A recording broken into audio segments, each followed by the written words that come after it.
Assalamualaikum warahmatullahi wabarakatuh.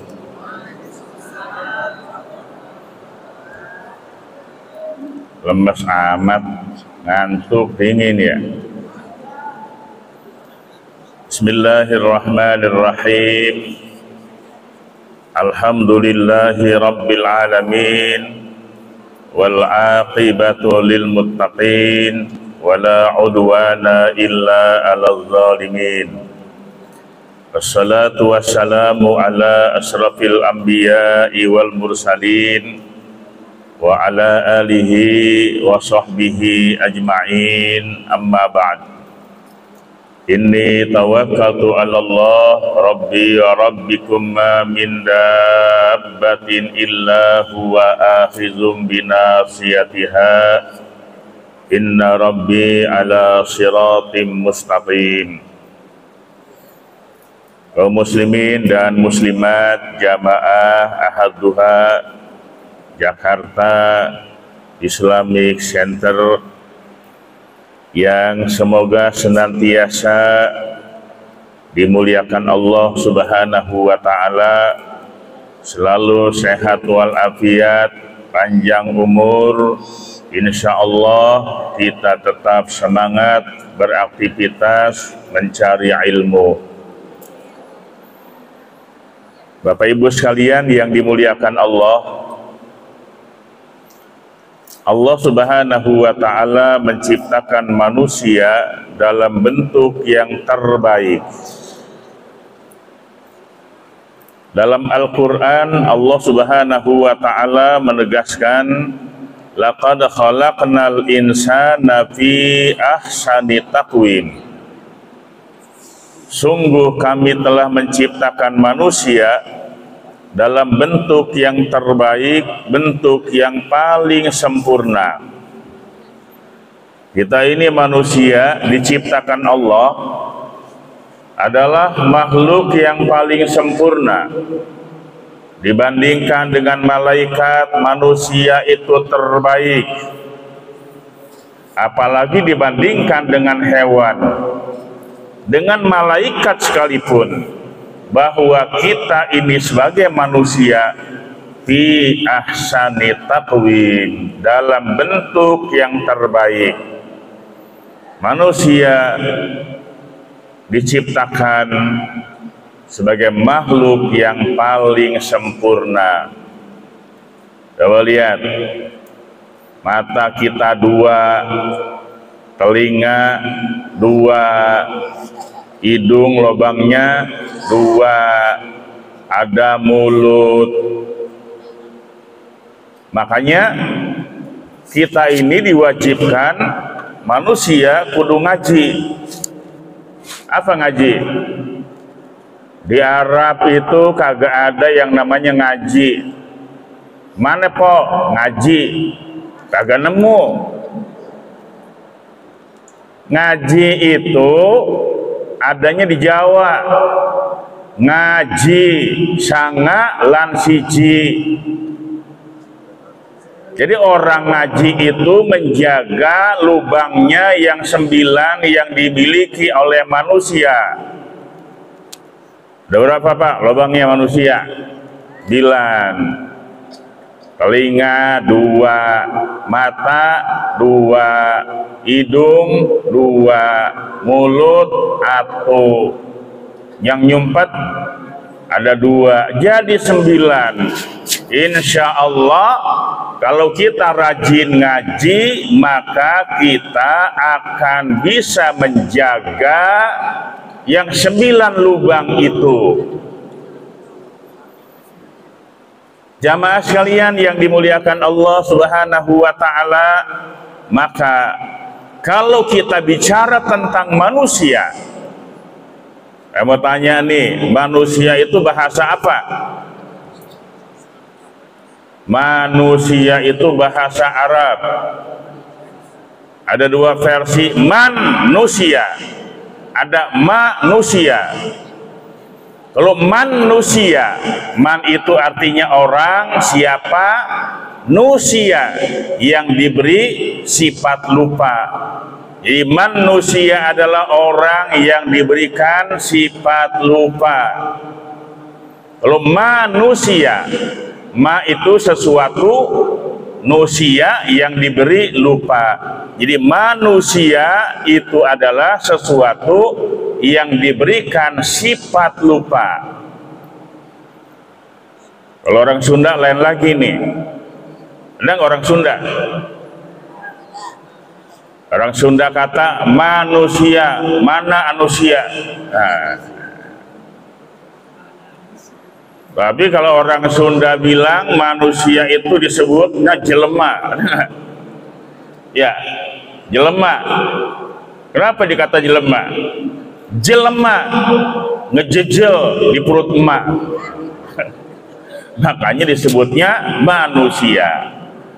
Merasa enggak kalau kita ini pernah ngejejel di perut emak? Rasa? Kapan?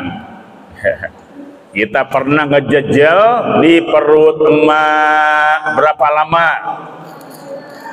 9 bulan. Ada yang beda enggak? Ada yang 11 bulan, yang 2 tahun, yang 4 tahun, ada sampai 4 tahun di perut emak. Ya, makanya asal kejadian manusia itu dia pernah ngejejel di perut emak. Makanya orang Sunda bilang manusia itu adalah jelema.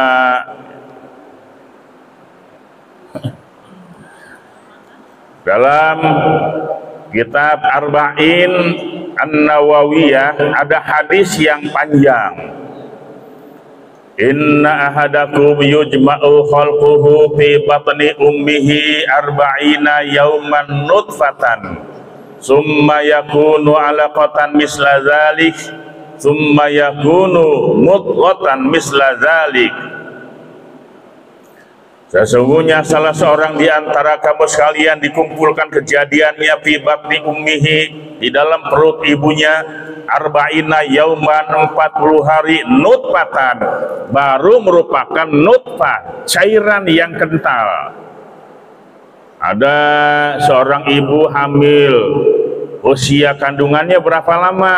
Baru 40 hari, baru merupakan nutfah. Summa yakunu alaqatan misla zalik, 40 hari kemudian dari nutfah berubah lagi menjadi alaqah, segumpal darah. Usia kandungannya baru 80 hari, baru jadi gumpalan darah doang. Summa yakunu mudghatan misla zalik, 40 hari kemudian berubah dari gumpalan darah menjadi segumpal daging, sekerat daging. Berapa lama udah? 40 hari kali 3 berapa? 120 hari, sama dengan 4 bulan. Ibu anaknya hamil udah berapa bulan? Udah 4 bulan. Alhamdulillah. Ketika hamilnya 4 bulan, payur salu ilaihil malaku, diutus oleh Allah malaikat. Fayanfuhu fihi ruh, malaikat niupkan ruh ke dalam perutnya. Nih, anak yang dalam kandungan yang umurnya 4 bulan, Allah sudah perintahkan malaikat tiupkan ruh ke dalam bayi itu. Ditiupkan ruh, maka 4 bulan bayi dalam kandungan udah hidup. Bahkan bukan cuman hidup, wa yu'maru bi arba'i kalimatin, ditetapkan 4 macam ketentuan. Dikatbi rizkihi, pertama rizkinya, ditetapkan ajalnya, ditetapkan amalnya, ditetapkan dia sengsara atau dia bahagia. Makanya kalau ibu hamil udah 4 bulan, suka ada orang yang bikin selamatan apa nih? Walimatul hamlah, selamatan kehamilan. Berapa? usia kandungannya 4 bulan. Ada nggak yang suka bikin selamatan karena hamil 4 bulan? Ada. Yang 7 bulan ada nggak? Ada nggak? Boleh nggak? Boleh. Ada yang bilang itu bid'ah. Wah, orang selamatan dikata bid'ah, marhabanan dikata dolalah, yasinan dikata bid'ah. Ya, itu omongan orang nganggur. Jamaah sekalian yang dimuliakan Allah Subhanahu wa taala, itulah proses dari manusia. Begitulah kita pernah dalam rahim seorang ibu 4 bulan, terus dipelihara kandungannya 4 bulan. Disayang nggak kandungannya 4 bulan? Sering diusap-usap nggak? Siapa yang ngusapin? Diri apa suaminya? Kalau siang ibu usapin sendiri karena laki kerja, malam laki yang ngusapin perut bini. Bahagia nggak? Oh, bukan cuman ibu yang bahagia, tuh anak di kandungan, alhamdulillah bapak gua ngusapin tiap hari. Terus kandungannya makin hari makin besar, makin hari makin besar, sampailah kemudian saatnya melahirkan. Berapa lama? Ada yang 7 bulan, 9 bulan, 2 tahun, sampai 4 tahun. Jangan bingung, kalau kandungannya udah 10 bulan kok belum juga keluar, bingung. Udah 11 bulan belum juga keluar, bingung. Maka dipaksa dah tuh, aduh gak kuat nih, gendong bayi lama banget. Diapain? Disesar. Mak mau lahirnya tanggal berapa? Mau beranaknya hari apa? Mau jam berapa? Tinggal dibelek doang. Ngeden nggak kalau dibelek? Enggak. Ketika saatnya ibu melahirkan, zaman dulu pakai dukun kampung, yang di bidan, yang beranak di balai, yang beranak di pengki, yang beranak di beca. Gampang nggak? Gampang. Oh, dulu gampang banget beranak. Ngeden dong brojol itu. Sekarang susah banget beranak ya. Untung kita nggak pernah beranak saat nih ya. Nah, ketika ibu saatnya melahirkan, apakah di puskesmas, apa di rumah sakit, suami nungguin. Enak ya, laki mah, bini mengeden, pertarungan antara hidup dan mati, suami enak-enakan. Oh salah mah, bini ngeden pengen melahirkan, suami nungguin di sebelahnya. Doa biar istrinya lahir gampang, baca Quran, doa tuh. Celungak, celinguk, bini belum juga lahir. Stres nggak suami? Ulak balik, depan belakang, sambil ngerokok dah. Kenapa? Stres. Makanya begitu istrinya melahirkan, terdengar dari ruang bersalin suara tangisan bayi. Bidan keluar, bapak alhamdulillah istrinya sudah melahirkan dengan selamat, alhamdulillah. Tuh bayi diazanin. Oh, suara pertama yang dia perdengarkan suara kebesaran Allah. Allahu Akbar, Allahu Akbar. Siapa yang azan? Bapaknya tuh bocah. Azanin anaknya sendiri, pengen nyuruh mamar buat, tolong ajarin dong anak gua tuh. Lu ngapain? Gua gak bisa. Ada laki gak bisa azan. Gak perlu suara bagus, azanin dah tuh sama bapaknya, perdengarkan suara-suara tauhid, kebesaran Allah.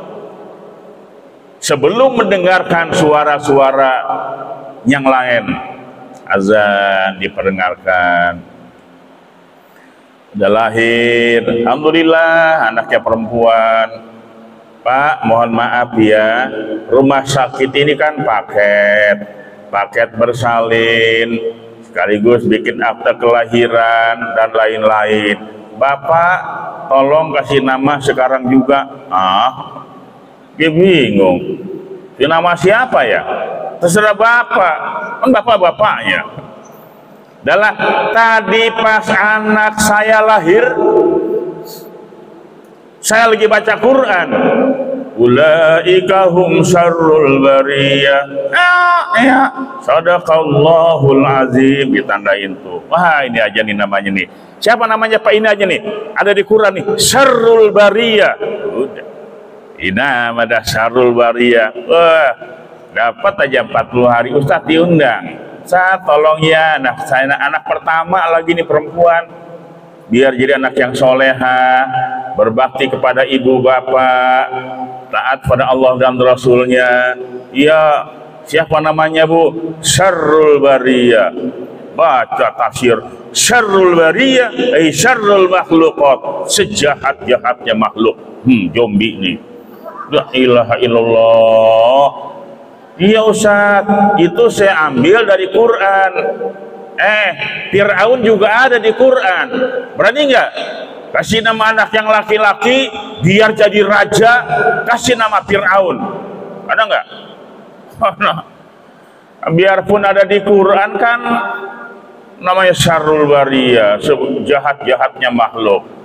Kalau pas lempengan yang berikutnya, ulaika hum khairul bariyah. Khairul bariyah bagus. Makanya ini kita manusia yang paling sempurna, bukan hanya bentuk fisik saja, tetapi dimulai juga dari sebuah nama. Biarpun kata William Shakespeare, what is name? Apa sih artinya nama? Padahal kata Nabi, al-asma mim ba'did du'a, nama itu bagian dari doa. Ibu sering manggil anaknya namanya Soleh, dia manggil anak sekaligus mendoakan anaknya. Namanya siapa? Ahmad, ta'al ya Ahmad kemari, doa juga kan. Nama itu bagian dari doa. Setiap kali orang tua memanggil, setiap kali anak-anak memanggil anak kita, namanya bagus, sekaligus dia memanggil, sekaligus dia mendoakan.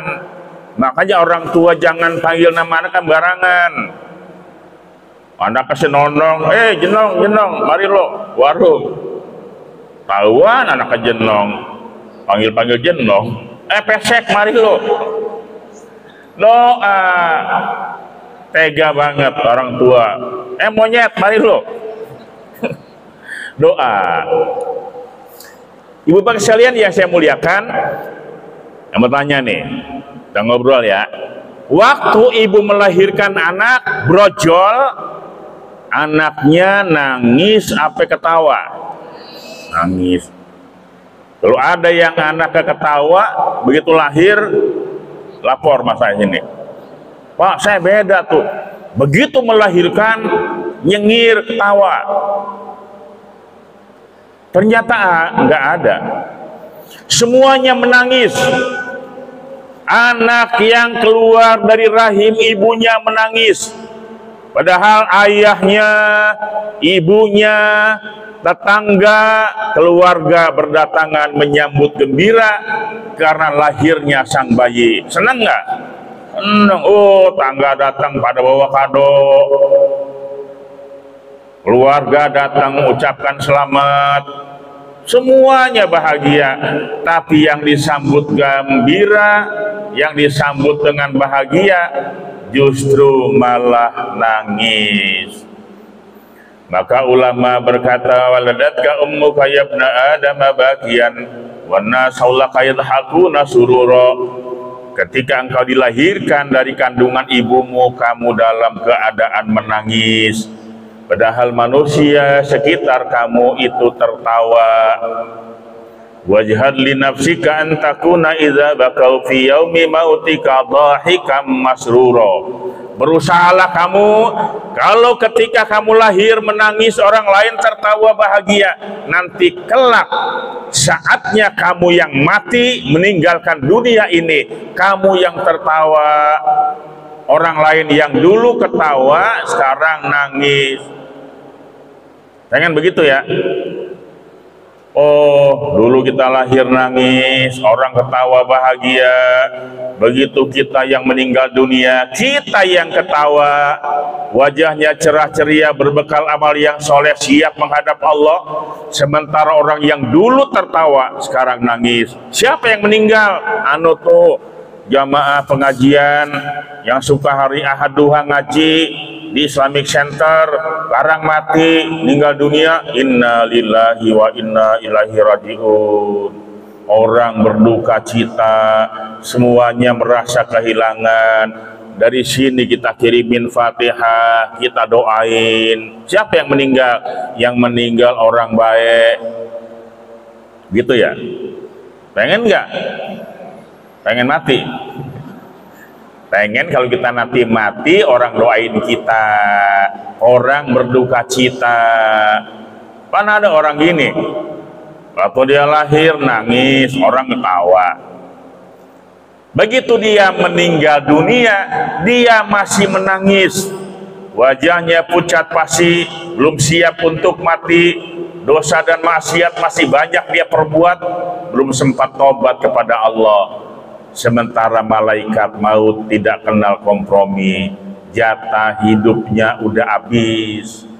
Orang yang dengar dia mati, siapa yang meninggal? Anu, preman kampung belum tobat.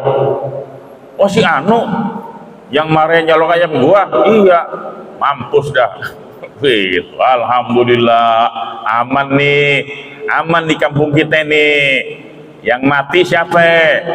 Biasa bandar narkoba, yang brengsek. Nah, ini waktu lahir nangis orang ketawa, begitu mati dia masih nangis, orang masih ketawa. Yuk berusaha. Nah, sampailah kita lahir ke alam dunia ini, jadilah dia manusia. Pertama diberikan nama yang terbaik, supaya mengandung doa. Karena kita ini hidup di dunia ada fungsinya. Ngapain Allah kasih kita hidup? Kita hidup di dunia itu tidak lain, fungsi dan tugas hidup kita sebagai manusia Allah tegaskan dalam Al-Quran surat Az-Zariyat ayat 56, wa ma khalaqtul jinna wal insa illa liya'budun. Tidaklah aku ciptakan jin dan manusia kecuali untuk ibadah. Kita hidup ini buat ibadah, baik ibadah mahdhah, ibadah ghair mahdhah, ibadah bukan cuman sholat, zakat, puasa, dan haji saja. Seluruh rangkaian kehidupan kita yang baik-baik itu punya nilai ibadah. Hari ini kita kumpul, hari Minggu nih, hari Ahad, yang enak jalan-jalan sama keluarga. Tuh Delman nungguin di depan tuh, ya, di depan Delman nungguin, di depan makanan serba ada, luar biasa. Jadi dia malah deprok di sini, ya. Tempat hiburan banyak, makanan serba ada, duit banyak lagi ya. Dia deprok di mari.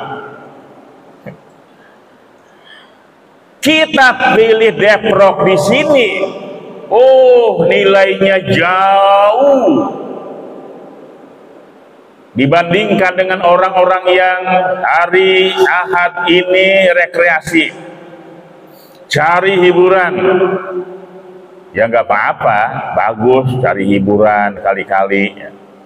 Cuma nilainya hari ini kita ngumpul di sini, khairul laka min ibadati alfi sanatin.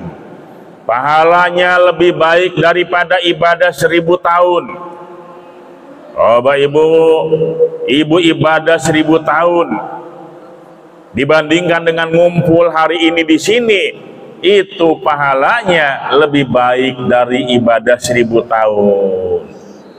Nyampe nggak umur kita 1000 tahun? Kagak. Ya. Tapi dengan kita deprok di sini, niat kita gaji, kagak ngapa-ngapain, nilai pahalanya lebih baik dari ibadah 1000 tahun. Fungsi manusia adalah untuk ibadah. Yang paling banyak ibadah itu adalah perempuan dibandingkan dengan laki-laki. Benar nggak, Bu? Benar nggak, Pak? Kata Bapak nggak benar, kata Ibu benar. Ya, kita ukur nih. Ya Allah, Bu, suami itu pagi berangkat kerja, pulang sore, kadang-kadang malam. Cari apa? Cari nafkah. Buat siapa? Buat istri dan anak-anak. Makanya ketika suami keluar rumah, bismillah tawakkaltu 'alallah la haula wala quwwata illa billah, iringan doa dari sang istri di rumah, langkah demi langkah kaki suami menuju tempat pekerjaan, apakah dia pegawai negeri, karyawan swasta, TNI, Polri, pedagang kaki lima, sampai dagang cilok, kaki yang dia langkahkan itu Allah Subhanahu wa ta'ala memberikan pahala. Setiap keringat yang netes dari tubuhnya ketika dia kerja, Allah Subhanahu wa ta'ala mengampunkan dosa-dosanya. Tuh jerih payah suami, ya, cari duit biar yang di rumah bisa makan, anak-anak bisa sekolah, bisa bayar listrik, bayar air, beli paket pulsa. Suami kerja. Allah, besar nggak pahalanya suami? Besaran mana sama ibu? Sama, nggak mau sama-sama. Masya Allah, suami kerja dari pagi sampai sore, kadang-kadang lembur jam 10 malam, pulang kerja dia tidur. Ibu di rumah kerjanya dari jam berapa sampai jam berapa? Sampai malam. Ah, masa. Kalau bapak udah diukur nih, pergi pagi pulang sore, ada 84, masuk jam 8 pulang jam 4, lembur ke jam 10, udah diukur tuh jam-jamnya. Saya mau tanya, ibu kerjanya di rumah dari jam berapa apa jam berapa? Gak ada waktunya ya. Oh Pak, dengerin nih. Oh ternyata istri itu dia karyawan bukan, pegawai bukan, tapi dia kerjanya 24 jam. Lagi punya orok ya, tengah malam anaknya nangis, siapa yang netein? Bukan bapaknya, bukan, anaknya, nenek sama emaknya. Kelar, anaknya tidur. Bapak ibu yang bilang bapaknya ya, bukan saya ya. Pengalaman itu. Kerjanya 24 jam. Sekarang saya mau tanya nih, kita sharing ya, ibu kerjanya di rumah ngapain? Ngurusin anak, nyuci baju, nyapu, ngepel rumah, masak, adanya. Tugas nyuci pakaian di rumah itu tugas siapa? Jawabnya yang jujur. Tugas nyapu itu tugas siapa? Ibu. Ya tanya bapak dah sekarang dah. Pak, nyuci pakaian itu tugas siapa? Hah? Tugas bapak. Hebat. Ibu bilang nyuci pakaian, ngepel, tugas ibu. Saya tanya bapak, ngepel, nyapu, tugas siapa pak? Tugas bapak. Ini luar biasa. Jarang-jarang bapak kayak begini nih. Insya Allah. Yang mau tanya nih, kepala keluarga kita di rumah itu bapak apa ibu? Bapak. Dari mana taunya? Saya taunya dari kartu keluarga. Nomor 1 bapak, jabatan kepala keluarga. Nomor 2 asmeneh, Betawi ini, istri, jabatan, anggota, kan begitu. Oh, taunya dari kepala keluarga. Nomor 1 bapak, 2 istri, 3 anak, semua anggota keluarga. Berarti bahwa di rumah itu semua yang bertanggung jawab adalah bapak. Nyuci tugas siapa bu? Nyetrika tugas siapa? Bapak. Ngepel tugas siapa? Cari duit tugas siapa? Ibu mau ngapain? Nah, semuanya adalah tugas bapak. Dibilang sama bapak di rumah ya, Pak, saat makmun bilang ngepel, nyuci baju, nyetrika, itu semuanya tugas bapak. Tugas ibu cuman nenenin anak, bapak dah. Berhubung bapak kerja cari duit, maka tugas bapak saya ganti ini di rumah nih, gitu ya. Pak, ngepel nih, nyuci baju, nyetrika. Ini kan tugas bapak nih. Berhubung bapak sibuk cari duit, tugasnya saya ambil alih. Nanti gajinya dari bapak tiap bulan kan begitu. Beres kan? Nah suami gajian nih bu, semuanya saya kasih ibu di rumah. Semua nggak tuh? Hah? Paro. Semua kalian. Oh bapak tanggal 1 gajian nih mah, upah nyapu, upah ngepel, atur semua duit sama emak. Cuman jangan dihabisin, taruh tabungin separoh, bakal umroh, bakal haji ya. Selesai kan? Ibu mah kalau ngatur duit paling pandai. Bapak megang duit berapa aja habis. Makanya dipercayakan kepada bendaharawan di rumah, istri, nih bu pegang semuanya dah. Ya, siap percaya sama ibu. Begitu kan? Udah berapa duitnya dari bapak yang ditabungin? Udah nggak kehitung ya, habis semua. Nah, itulah fungsi hidup manusia, diatur dalam kehidupan manusia, diatur dalam kehidupan berkeluarga. Islam itu indah. Terus ada fungsi dan tugas masing-masing. Kalau bicara pahala, lebih besar pahala ibu-ibu. Setiap ibu nyuci pakaian suami ikhlas, pahalanya besar. Mau bersih ke mau kagak, pokoknya gue cuci.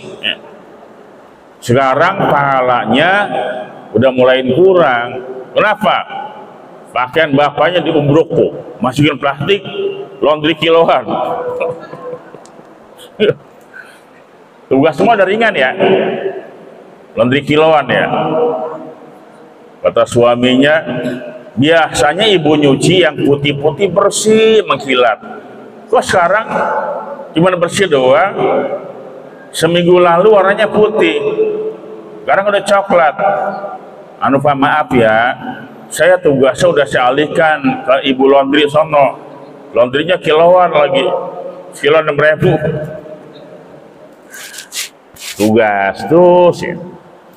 Pahala ibu 24 jam itu utuh.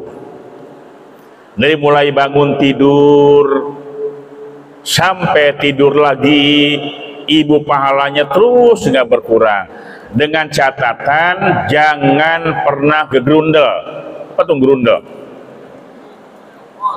Dongkol, gerundel, ya, ngomong dirian, jengkel sama suami, jangan. Ikhlas aja, ya. Perempuan kalau ikhlas nurut dengan suami itu kan surga. Nurut sama suami, Bu, nurut ya sama suami. Ibu sholat, ibu turutin. Suruh apa aja mau. Cuman satu yang ibu nggak turutin nih, ya, di sekian banyaknya perempuan nih, ada satu permintaan laki yang nggak diturutin. Ya, apa? Pinter aja jawabannya ya. Diizinin nggak? Kagak. Ya Allah. Makanya satu sebetulnya kuncinya. Ibu tidak perlu ngomong banyak-banyak, izinin, nggak diizinin, itu mah kontra, pro kontra. Katanya pengen sorga, kan ada ustadz begini ceramahnya nih, barang siapa yang ngizinin lakinya kawin lagi, maka balasannya sorga. Bininya bingung nih, apa iya? Pernah dengar begitu nggak? Pernah dengar itu nggak? Pernah. Barang siapa yang ngizinin suaminya kawin lagi, maka masuk surga, gitu. Kok ibu gak turutin? Kata ibunya, surga mah belakangan, ya, yang depan dulu diurusin. Dikasih surga aja ogah dia. Bapak Ibu sekalian yang dimuliakan Allah Subhanahu wa taala, saya ini Bu ketua BP4 Jakarta Utara. Tahu nggak BP4 apa? Badan Pembinaan, Penasehatan, Pelestarian Perkawinan. Saya keliling ke kawa-kawa BIMWIN, bimbingan perkawinan. Besok Senin di Cilincing, BIMWIN terus ya. Supaya rumah tangganya utuh, supaya suaminya tetap, istrinya cuma satu. Kalau pengen suaminya tetap punya bini satu, temuin saya, ya. Belajar dari orang yang udah pengalaman. Kata kawan saya, istri 1, 2, 3, 4 rasanya sama aja. Kata dia begitu. Benar nggak sih Bu?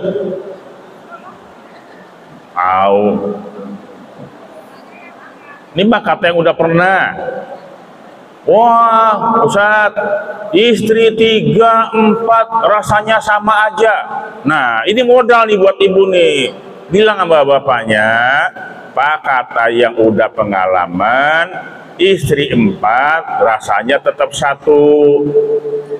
Daripada istri 4 rasanya satu, mendingan istri 1 rasa 4. Nah, ini yang ada di sini ini biar semuanya punya rasa 4. Nano-nano ya. Apa rasa 4? Ya rasa pusing, rasa pening. Nah, ini aja, Bapak pengen senang apa pengen tenang? Katanya Buddha, pengen senang apa pengen tenang? Senang. Bapak pengen tenang apa senang? Tenang. Kalau pengen senang, ayo dah, kawin di mana-mana dah. Ya senang kan? Malam berbo di mari, malam besok di sono. Senang nggak dia? Senang. Wah, duit banyak nih. senang dia. 2 tahun kemudian digempor.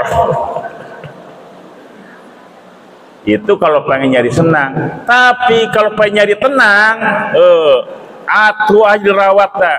Tenang kan? Duit dikit keluarnya. Itu mah terserah masing-masing ya. Tapi saya mah sampai hari gini masih tetap satu. Ya, satu untuk selamanya. Kenapa? Pengen tenang, bukan pengen senang. Yang enak sih senang dan tenang, begitu. Tapi ibu sekalian yang dimuliakan Allah Subhanahu wa taala, jadi ibadah, seluruh aktivitas yang kita lakukan punya nilai ibadah. Kerja ibadah, ngurus rumah tangga itu ibadah. Yang penting dari hati yang ikhlas. Jangan ngedumel, jangan gerundel. Ya, semua kita jalani dengan ikhlas. Kayak kita ngaji nih dari rumah kemarin ini ikhlas banget. Ya Allah. Makanya kalau pengen rumah tangganya harmonis, rajin ngaji. Orang yang rajin ngaji itu, maka dia dapat memberikan perhatian yang lebih kepada keluarga. Kenapa? Kita nih ngaji, hasil dari kita ngaji, keluarga tambah baik, istri, suami, anak-anak tambah rukun, tambah harmonis. Jangan dikira bahwa Islam itu agama kampungan. Islamlah yang mengajarkan bagaimana cara hidup kita lebih baik, lebih harmonis di dalam menata keluarga dan rumah tangga. Ibu sekalian dan Bapak yang saya muliakan, saya kira ini saja, waktu kita sudah habis, dan mohon maaf yang sebesar-besarnya. Ini baru pembukaan bagaimana fungsi dan tugas hidup kita manusia. Masih banyak ya, tugas hidup kita manusia. Ini baru mukadimah yang saya sampaikan. Dengan harapan kita, jadilah kita manusia-manusia pilihan. Keluarga-keluarga kita, keluarga pilihan. Suami, istri, dan anak-anak makin hari makin bertambah rukun, makin bertambah harmonis, dan selalu kita taat kepada Allah dan Rasul-Nya, supaya keluarga kita lebih tentram dan lebih nyaman. Mohon maaf yang sebesar-besarnya. Wallahul muwaffiq ila aqwamit thoriq. Assalamualaikum warahmatullahi wabarakatuh. Oke, ada pertanyaan? Boleh. Ya, terima kasih Yai Yusuf Sulangkan. Bagaimana pengen anak yang senang, tapi jangan salah pilih senangnya. Kita kadang dan senang keluarga. Ya, mungkin ibu bapak lebih kurang paham silakan tanya. Tadi jawab Bapak. Dan keduanya ada mohon maaf kepada pengurus yang pada pulang terus ya. Pengurus yang pada pulang terus ada yang disampaikan sama Bapak Ustaz ke Rahman untuk pengurus akademi. Dan silakan Pak.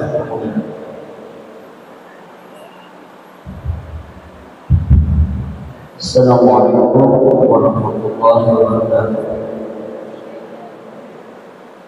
Oke, saya bertanya, bagaimana kiat-kiat untuk menata rumah tangga yang lebih baik? Karena dalam kehidupan sehari-hari misalnya untuk anak kita ini selalu aja, kalau lagi kalau kita untuk disuruh ibadah itu mau bertentangan itu. Nah ini bagaimana kiat-kiatnya untuk supaya keluarga yang misalnya mau warahmah itu minimal ada yang bisa kita dapat itu, supaya ketenangan di dalam bertangga itu kita dapat. Mohon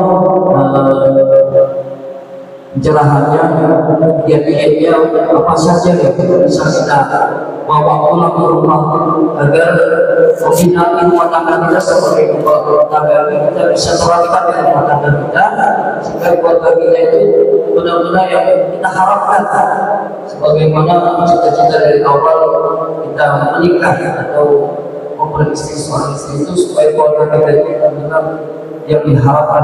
Mohon kiat-kiat. Assalamualaikum warahmatullahi wabarakatuh. Masih ada yang lainnya? Kalian? Ibu-ibu, Bapak Ibu, silakan Bu. Mana? Kalian tak jawab lagi berapa ya?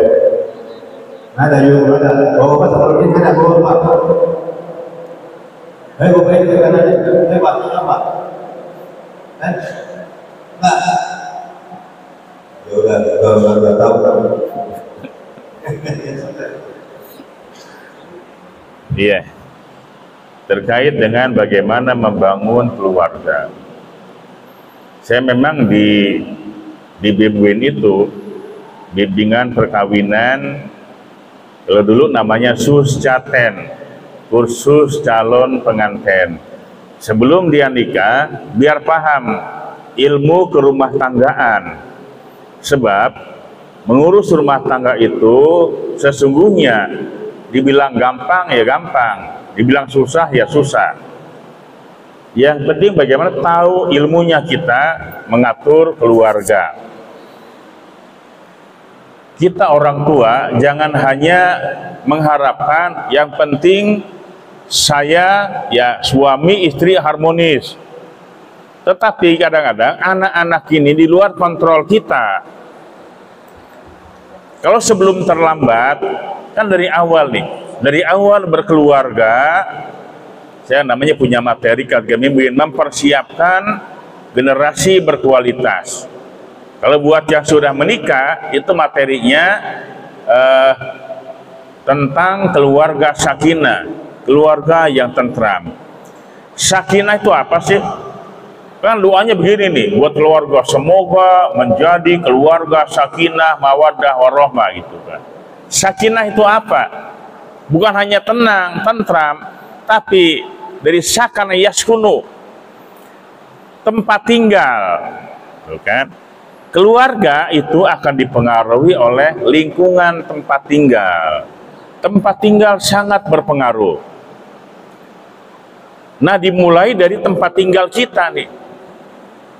Islam itu rapi, sampai urusan kamar aja. Ada nggak agama lain mengatur kamar tidur? Nggak ada. Tapi Islam sampai tempat tidur pun diatur. Anak yang sudah umur 7 tahun pisahin tempat tidurnya. Itu di Islam adanya. Yang lain nggak ngatur gitu-gituan. Tapi Islam ngatur tempat tidur, ya. Umur anak kita udah akil balik, pisahin tidurnya, jangan bareng emak-emak ya. Nah, kalau sudah terlanjur anak kita susah disuruhnya, agama yang harus kita pakai tentu agama juga mengajarkan kita dengan bijak nih ya. Biarpun kata Nabi, perintahkan anak-anakmu sholat ketika umur berapa? 7 tahun. Kalau sampai 10 tahun belum juga mau sholat, pukul sebagai peringatan. Bukan kayak gebukin maling ya. Hajar anaknya, nggak sholat, hajar pakai rotan, berdarah-darah ya. Pukul sebagai pelajaran peringatan sampai anak kita mau. Sambil dididik tuh, dia nasehatin. Memang sekarang ini anak-anak itu agak repot ya. Pergaulan di rumah dia masih baik, sholat nak, sholat.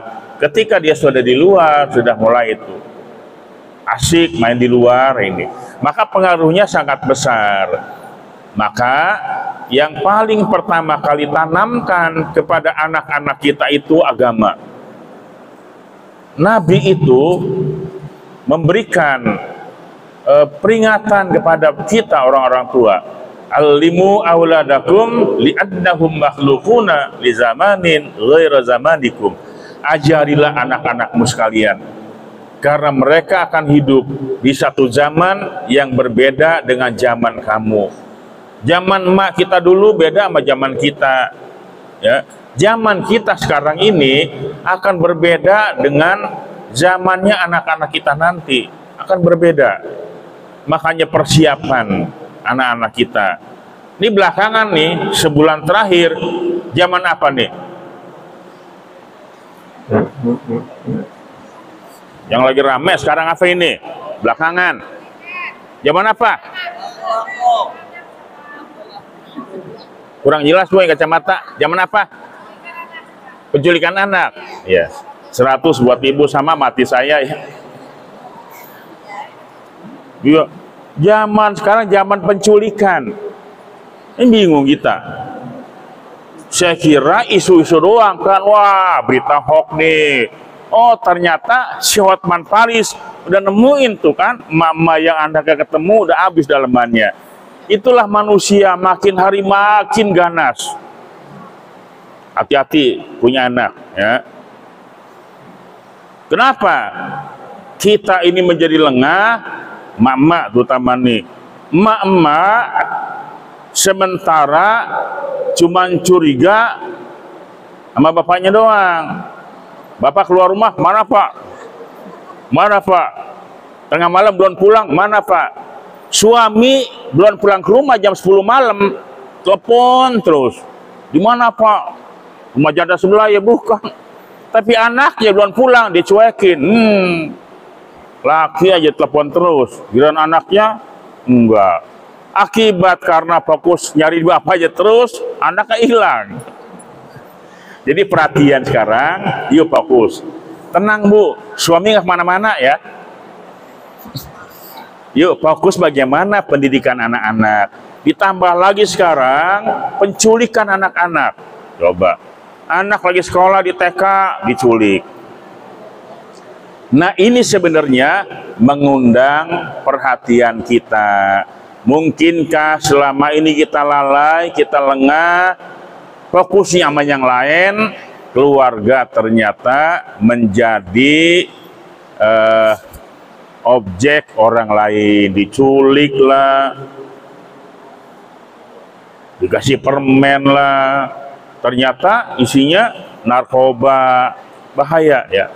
Nah kesimpulan saya, yuk ajari bagaimana cara Nabi mendidik anak-anaknya. Perintahkan sholat usia 7 tahun, harus nak sholat 7 tahun. Belum sholat juga pukul, peringatan, ancam dia, jangan kasih jajan. Ya. Kira itu ya, ibu sekalian, terima kasih.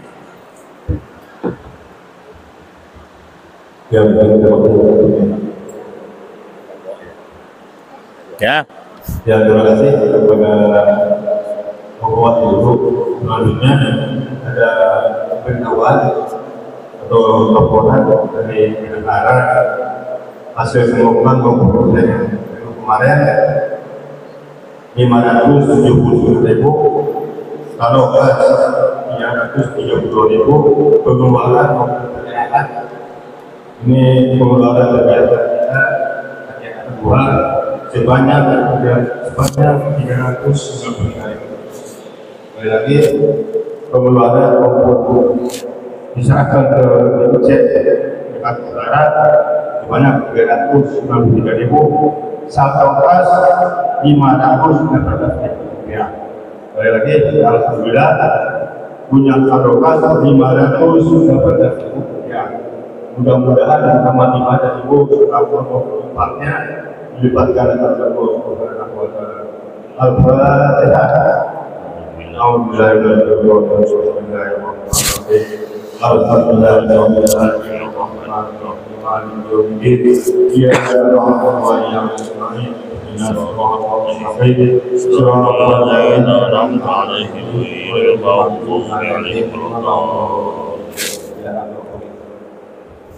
Bismillahirrahmanirrahim. Allahumma salli wa sallim wa barik ala hadzal nabiyil karim wa ala alihi wa sahbihi ajma'in. Alhamdulillahirabbil alamin hamdan yuwafi ni'amahu yukafi mazidah. Allahumma ja'al jam'ana hadza ya ilahana jam'an marhuma tafarraqana tafarraqan ma'suma. Allahumma rzuqna quwwatan fi talabil ilmi khususan ilmin nafi' min dari dunya ila daril akhirah. Allahumma anfa'na bima 'allamtana wa 'allimna bima yanfa'una wa zidna ilman nafi'an. Rabbana taqabbal minna innaka antas samiul alim wa tub 'alaina innaka antat tawwabur rahim. Rabbana atina fid dunya hasanah wa fil akhirati hasanah wa qina 'adzabannar. Wa sallallahu ala sayyidina Muhammadin wa ala alihi wa sahbihi wa sallam. Subhana rabbika rabbil izzati amma yasifun wa salamun alal mursalin walhamdulillahi rabbil alamin. Sallallahu